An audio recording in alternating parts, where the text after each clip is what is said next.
06 must. దీనికి ఒక formula చెప్తాను మీకు, గుర్తుపెట్టుకోండి. ఇది ఇయర్ అన్నమాట.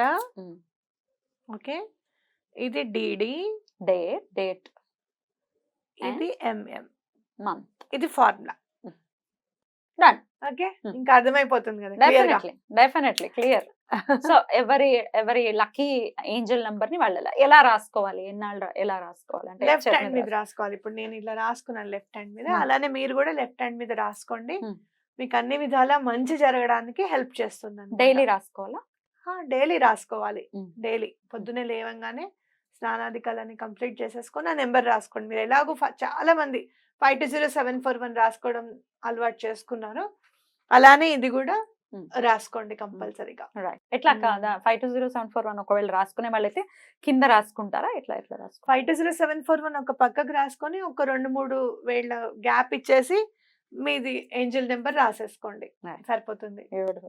చాలా బ్యూటిఫుల్ గా. కంపల్సరీ ఇయర్ మాత్రం 4 నెంబర్స్ రాయాలన్నమాట. అలాగే డిడి ఎంఎం రాసుకోవాలి. Year, date, month. ఈజీగా ఉంటుంది. రైట్ అక్క, బ్యూటిఫుల్ గా ఎక్స్ప్లెయిన్ చేశారు చాలా చక్కగా. ఎవరి పర్సనలైజ్డ్ ఏంజల్ నంబర్, మళ్ళీ ఈ నంబర్ ఇక్కడ మనం ఇదంతా యాడ్ చేస్తే మీకు ఒక డెస్టినీ నెంబర్ వస్తుంది. ఇప్పుడు ఇదంతా యాడ్ చేసామనుకో 1 + 18 కదా, 9 వస్తుంది. 27. 27 అదే, ఇది 27, 28. 28 + 2 30, 30 + 5 35, 3 + 5 8 వచ్చింది. అంటే అజయ్ ఏం చేయాలి, ఈ 8 నెంబర్ వచ్చినప్పుడు మీ పర్సనలైజ్డ్ నెంబర్ 8 వచ్చినప్పుడు మీరు ఎవరిని పూజించాలి అంటే వెంకటేశ్వర స్వామిని పూజించాలి. ఎందుకంటే 8 శనికి సంబంధించిన నెంబర్, సాటర్న్ నెంబర్ కాబట్టి వెంకటేశ్వర స్వామిని. అలాగే ఇంకా చెప్పాలి అని అంటే విష్ణువుకి సంబంధించినవి ఏమైనా కూడా లక్ష్మీ అమ్మవారిని, ఆంజనేయ స్వామిని, శ్రీరామచంద్రుల వారిని, వాళ్ళని పూజించుకుంటే చాలా బాగా కలిసి వస్తుంది అనమాట. 1 అయితే ఎవరిని, 2 అయితే ఎవరిని, అలా టూకీగా చెప్పండి. నేను చెప్తాను. 1 అయితే సన్ కి సంబంధించింది కాబట్టి ఆదిత్య హృదయం అనేది చదువుకోవడం చాలా ఇంపార్టెంట్. లేకపోతే సూర్యాష్టకం, వీళ్ళు సూర్య నమస్కారాలు అవి చేసినా కూడా చాలా మంచిది.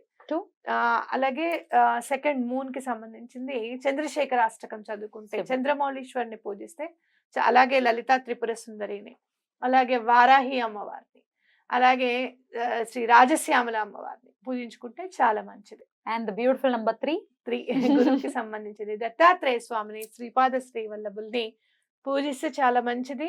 3 నెంబర్ ఎవరిదైతే బర్త్ నెంబర్ ఉంటుందో ఖచ్చితంగా శ్రీపాద శ్రీవల్లభులు ఎప్పుడో అప్పుడు మీ లైఫ్ లో మిమ్మల్ని టచ్ చేస్తారనమాట.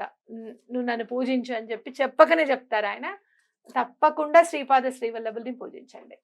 4 అలాగే 4 అంటే రాహు, దుర్గా అమ్మవారిని పూజిస్తే చాలా మంచిది. అలాగే వారాహి అమ్మవారిని పూజించినా కూడా చాలా మంచిది వీళ్ళకి. 5 వచ్చేసి బుధుడు. మీరు విష్ణువుకి సంబంధించినవి ఏవైనా కూడా చేసుకుంటే మంచిది. విష్ణు సహస్రనామం చదివితే చాలా మంచిది వీళ్ళకి. 6 అంటే వీనస్ వస్తుంది. అమ్మవారికి మహాలక్ష్మి అమ్మవారిని, అట్లాగే వారాహి అమ్మవారిని, రాజశ్యామల అమ్మవారిని, లలితా త్రిపుర సుందరిని పూజిస్తే చాలా మంచిది. 7 వచ్చేసి కేతువు. కేతువు కూడా అందరి దేవుళ్ళని కూడా చాలా ఇష్టపడతాడు ఆయన. ఇది అదని ఏమి ఉండదు. బుక్స్ ఎక్కువగా చదివితే మీకు నాలెడ్జ్ ఎక్కువగా పెరుగుతుంది. సో ఆధ్యాత్మికమైన సంబంధించిన బుక్స్ చదవడానికి ప్రయత్నం చేయండి. రైట్. అండ్ 8 చెప్పేసారు. 8 ఇంకొకసారి కంటిన్యూగా ఉంటుందని చెప్తున్నాను. 8 సాటర్న్ కాబట్టి వెంకటేశ్వర స్వామిని పూజిస్తే చాలా మంచిది. అలాగే మీరు ఏదైనా కూడా ఇన్ఫినిటీ అనేది ఉంటుందన్నమాట మీకు. తప్పకుండా మీరు కొంచెం శ్రద్ధ వహించి డిసిప్లైన్డ్గా ఉంటే మీరు లైఫ్లో చాలా రీచ్ చేసుకోగలుగుతారని చెప్పొచ్చు అనమాట. 9 ఈజ్ వెరీ పవర్ఫుల్ నెంబర్. ఆ పవర్ని మన సరైన రీతిలో పెట్టాలి అంటే సుబ్రహ్మణ్యేశ్వర స్వామికి అది చెల్లుతుంది. లక్ష్మీ నరసింహస్వామి కూడా. లక్ష్మీ నరసింహస్వామి అయినా పర్వాలేదు, కాకపోతే కుజుడికి సంబంధించిన నెంబర్ కాబట్టి సుబ్రహ్మణ్యేశ్వర స్వామిని పూజిస్తే చాలా బాగా కలిసి వస్తుంది అని చెప్పొచ్చు అనమాట. బుధుడు లక్ష్మీ నరసింహ స్వామిని ఇష్టంగా పూజించాలి అనుకుంటే కూడా 9 చేయొచ్చు. ఎందుకంటే నేను స్వామిని ఒక క్వశ్చన్ అడిగాను అనమాట. అది తెలియక అడిగాను, అజ్ఞానంతో అడిగాను, నాకైతే తెలీదు. అన్నప్పుడు నా పైన నాకు నీడని ఎవరిస్తున్నారు అని అన్నారు. ఎందుకంటే మైత్రికి లక్ష్మీ నరసింహ స్వామి వస్తారు కదా, వచ్చినప్పుడు స్వామి నువ్వు మాకు ఇలవేల్పు సుబ్రహ్మణ్యేశ్వరుడు, ఈ టైము వెంకటేశ్వర స్వామి కదా, నీతో మాకు రిలేషన్ ఎలా ఏంటి? నేను మామూలుగా దండం పెట్టుకుని యాదగిరిగుట్టకు వచ్చిన మాట వాస్తవమే. కానీ నువ్వు ఎలా వచ్చావు మా అమ్మాయికి అసలు అని చెప్పి నేను అడిగినప్పుడు, స్వామి నాకు కలలో కనపడి నా పైన ఎవరున్నారో చూడు అని చెప్పి అక్కడ స్వామిని చూయించారన్నమాట. నాకు చాలా ఆశ్చర్యం అనిపించింది. కాబట్టి అలా లక్ష్మీనరసింహ స్వామిని పూజించాలనుకుంటే కూడా చాలా మంచిదే. రైట్ అక్క, బ్యూటిఫుల్ అక్క. యువర్ పర్సనలైజ్డ్ ఏంజల్ నంబర్ ఏంటి అనేది చాలా బ్యూటిఫుల్ గా మాకు ఎక్స్ప్లెయిన్ చేశారు. ఒకవేళ డేట్ ఆఫ్ బర్త్ లేదు అని అంటే వాళ్ళ పరిస్థితి ఏంటి? డేట్ ఆఫ్ బర్త్ లేదు అనంటే మీరు ఏం చేస్తారు అనంటే, మనం అన్ని చోట్ల 5 అనేది చాలా ఇంపార్టెంట్ మనకి. ఈ ఈ 555 అంటే అన్ని పనులు అయిపోతాయని మనకు తెలుసు. ఈ 555 రాసుకోండి. డేట్ ఆఫ్ బర్త్ తెలీదు కాబట్టి ఎందుకు చెప్తున్నానంటే, ఇయర్ 5కి సంబంధించిందే, మంత్ 5కి సంబంధించిందే, అట్లాగే డేట్ కూడా 5కి సంబంధించింది. 3 5లు రాసుకుంటే చాలు. అయితే మనకు ఒక డౌట్ రావచ్చు, ఇక్కడ ఇన్ని నెంబర్స్ ఉన్నాయి కదా అని. ఇప్పుడు 5555 అని రాసేసామనుకో ఆ సంవత్సరంలో పుట్టినట్టు అయిపోతుంది కదా మళ్ళీ, అవునా కాదా? కాబట్టి అట్లా కాకుండా దీని అందరికి రిప్రజెంటేషన్ ఒక 5 అన్నమాట. ఈ 2 నెంబర్స్ కి రిప్రజెంటేషన్ ఒక 5, అలాగే ఈ 2 నెంబర్స్ కి రిప్రజెంటేషన్ ఒక 5 కింద తీసుకొని 555 నెంబర్ రాసుకోండి. డేట్ ఆఫ్ బర్త్ లేని వాళ్ళు అస్సలు బాధపడద్దు.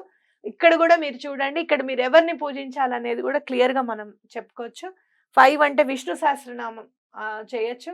అలాగే మీరు మొత్తం టోటల్ చేస్తే కనుక 15 వస్తుంది. 15 అంటే 6 వస్తుంది. అంటే అటు లక్ష్మీదేవిని అంటే లక్ష్మీనారాయణని పూజిస్తే మీకు అత్యంత శుభప్రదం అని చెప్పొచ్చు. చాలా చాలా అద్భుతంగా తెలియజేశారు అక్క. Thank you so very much. ఇంకా మీకు ఒకవేళ ఏమైనా డౌట్స్ ఉంటే కమెంట్ సెక్షన్ లో పోస్ట్ చేయండి. కమెంట్ ని ఖచ్చితంగా రిప్లై ఇచ్చే ప్రయత్నం చేస్తాం. థ్యాంక్ యూ అక్క. నమస్తే. నమస్తే.